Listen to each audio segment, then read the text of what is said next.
दोस्तों नमस्कार। स्वागत है आपका हाई क्लासेस में। मैं हूं शिवाजी। कल का जो दिन रहा है यानी कि 2 अप्रैल 2022 का जो दिन रहा है, वह भारत और नेपाल के संबंध के दृष्टिकोण से एक ऐतिहासिक दिन रहा है। जी हां, मैं ऐतिहासिक इसलिए कह रहा हूं कि एक ऐसी परिकल्पना सच हुई है जो दोनों देशों को जोड़ने में, मित्रता को बढ़ाने में, संबंध को मजबूत करने में एक मील का पत्थर साबित होगा। दोस्तों, आप समझ ही गए होंगे कि कल क्या हुआ है। कल भारत और नेपाल के बीच पहली जो ब्रॉडगेज रेल सेवा है वह शुरू की गई है। आपको पता है कि रेलवे जो है वह न केवल मित्रता को मजबूत करता है, न केवल संबंधों को गहराता है, बल्कि अर्थव्यवस्था का रीढ़ भी है और संकट के काल में संकट मोचन भी।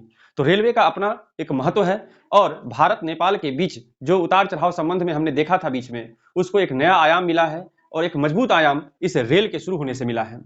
आइए समझते हैं कि क्या कुछ है यह परियोजना और कल जो भारत सरकार यानी कि भारत के माननीय प्रधानमंत्री श्री नरेंद्र मोदी के द्वारा, साथ ही साथ जो नेपाल के प्रधानमंत्री हैं शेर बहादुर देउवा, दोनों ने मिलकर जो रेल सेवा की शुरुआत की है, जो शुभारंभ किया है, उसका क्या महत्व है। देखिए, 2 अप्रैल को भारत के प्रधानमंत्री नरेंद्र मोदी और नेपाल के प्रधानमंत्री शेर बहादुर देउवा ने दिल्ली के हैदराबाद हाउस, ये पूछा जा सकता है कहां से इसे शुरू किया है, तो इसे जो हरी झंडी दिखाई गई है इस रेल को, यह दिल्ली के हैदराबाद हाउस से वर्चुअल मोड में वीडियो कॉन्फ्रेंसिंग के द्वारा शुरू किया गया है।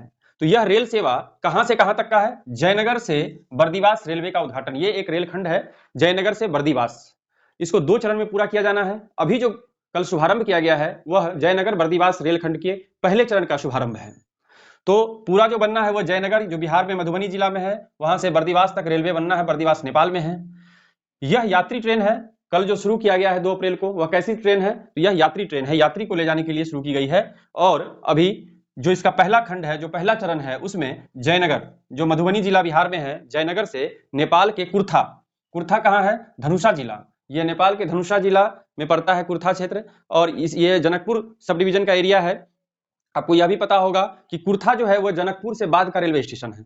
तो कल जो शुरू किया गया है पहले चरण में, वो जयनगर से कुर्था तक के मध्य यह रेल चलाई गई है। और यह रेल कैसी है? यात्री ट्रेन है। अब देखिए, यह जो यात्रा है वह कुल होगा 34.5 यानी कि 34.5 किलोमीटर की यात्रा होगी इन दोनों क्षेत्रों के बीच, जयनगर और कुर्था के बीच। और इसमें समय लगेगा कुल 40 मिनट। 40 मिनट में यह दूरी तय कर ली जाएगी। इससे पहले जो ट्रेन चलती थी नैरो गेज की, वह जो है 4 घंटा 5 घंटा का समय लेता था, लेकिन ब्रॉड गेज हो जाने के कारण अब यह क्या होगा? 40 मिनट में दूरी तय कर दी जाएगी। ये जो पूरा प्रोजेक्ट है जिसको 2 चरण में लाना है, उसका खर्च लगभग अनुमानित खर्च 800 करोड़ रुपए की होगी।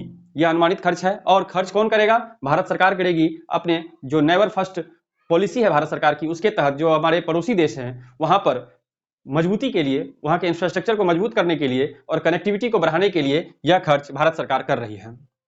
देखिए, इससे पहले भी भारत और नेपाल के बीच रेल यात्रा चल रही थी, लेकिन वह नैरो गेज था और नैरो गेज होने के कारण जो है समय ज्यादा और लागत भी ज्यादा था। 1937 में अंग्रेजों ने नेपाल से भारत नैरो गेज लाइन का निर्माण किया था। ये 1937 में अंग्रेजों ने किया था और इस खास उद्देश्य से किया था। उद्देश्य क्या था? यात्रियों को ले जाना और सामान ले जाने के लिए यह किया गया था। हालांकि अंग्रेजों ने अपनी आवश्यकता को पूरा करने के लिए उस समय रेल की सेवा शुरू की थी। बाद में यह बंद हो गया था, तो एक लंबे समय काल के बाद इसको फिर से शुरू किया गया है। तो भारत नेपाल रेल समझौता, रेल सर्विस एग्रीमेंट 2004 के तहत ये सब किया जा रहा है। यह जो काम हो रहा है इसके लिए एक समझौता भारत सरकार के से नेपाल सरकार का है, भारत नेपाल रेल समझौता वर्ष 2004 का। उसी के तहत ये सारा काम किया जा रहा है। ये पहला चरण था जिसके बारे में मैंने आपको बताया, जो कि कल 2 अप्रैल को लॉन्च किया गया है। इसका जो दूसरा चरण होगा वह होगा कुर्था से बिजलपुरा। कुर्था से बिजलपुरा तक चलाया जाएगा। जो दूसरा चरण है उस पर काम चल रहा है, उसको भी जल्दी ही लॉन्च किया जाएगा। कुर्था से बिजलपुरा ये दोनों ही क्षेत्र नेपाल में है और इसकी जो दूरी होगी वह 17 किलोमीटर की दूरी होगी, यानी कि 17 किलोमीटर का और विस्तार नेपाल में होगा। आपको पता ही होगा कि नेपाल के लोग जो है वो ट्रेन देखने के लिए भारत आते हैं, ट्रेन पर यात्रा करने के लिए भारत आते हैं, ताकि वह उसका मजा ले सके, आनंद ले सके। अब जब नेपाल में ट्रेन चलाई जाएगी तो वहां के लोगों के लिए एक बहुत बड़ी उपहार है, बहुत बड़ा गिफ्ट है नेपाल के लोगों के लिए।